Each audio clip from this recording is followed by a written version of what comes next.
Sekarang kita akan praktekkan penggunaan freeze pans. Sesuai dengan namanya, freeze atau beku ini bertujuan untuk membekukan area tertentu di Excel supaya area atau range tersebut masih tetap kita lihat meskipun kita scroll datanya, scroll ke kanan ataupun scroll ke bawah. Nah, ini merupakan contoh data yang tidak kita gunakan freeze pans. Perhatikan di sini kolom A dan B. Jika kita scroll datanya ke kanan, maka kolom A dan B ini jadi hilang. Begitu juga dengan kolom di sebelahnya. Selanjutnya untuk row yang atas ini akan hilang juga dari tampilan jika kita scroll datanya ke bawah. Nah, tujuan yang ingin diperoleh jika kita menggunakan freeze pans adalah supaya range tersebut atau area yang kita tentukan ini tetap bisa terlihat. Caranya adalah dengan masuk ke menu view. Di sini ada menu freeze pans. Ada 5 cara yang ingin saya share di sini. Yang pertama adalah kita tidak perlu memposisikan pointer di sel manapun. Kita akan mendapatkan row paling atas ini tetap terlihat meskipun kita scroll ke bawah. Caranya, kita langsung masuk ke menu freeze pan, kemudian klik freeze top row.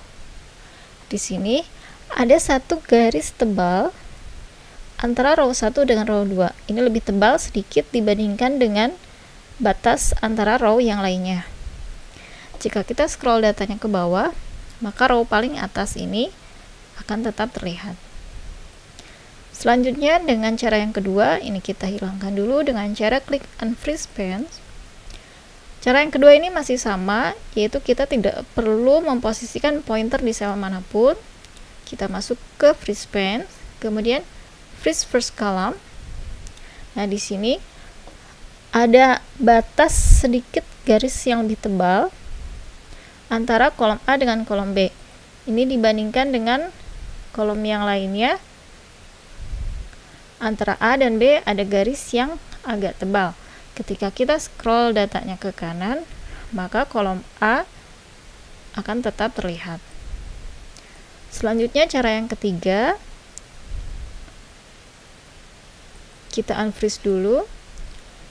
Untuk cara yang ketiga ini, kita posisikan pointernya dengan cara memblok row. Misal kita perlu untuk bisa melihat row 1, 2, 3, dan 4. Kita posisikan pointernya di row 5 sampai muncul tanda panah hitam. Kemudian kita klik, maka kita sudah memblok row 5. Jika kita gerakan pointernya, row 5 ini tetap terpilih. Selanjutnya kita masuk ke menu freeze pans. Kemudian klik freeze pans. Di sini ada garis yang lebih tebal antara row 4 dan row 5.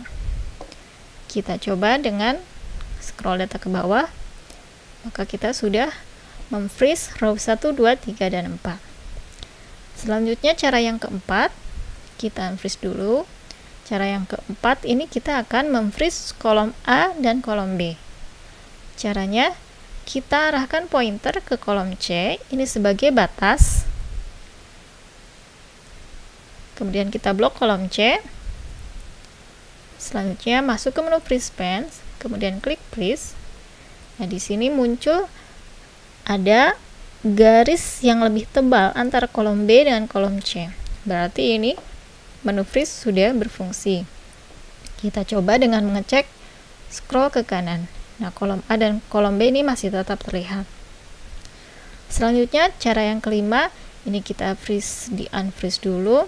Untuk cara yang kelima ini, kita akan menggabungkan freeze row dengan freeze column.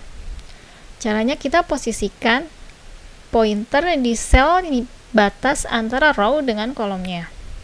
Jika kita ingin melihat row 1, 2, 3, 4 dengan kolom A, B, berarti batasnya adalah di sini, di C5.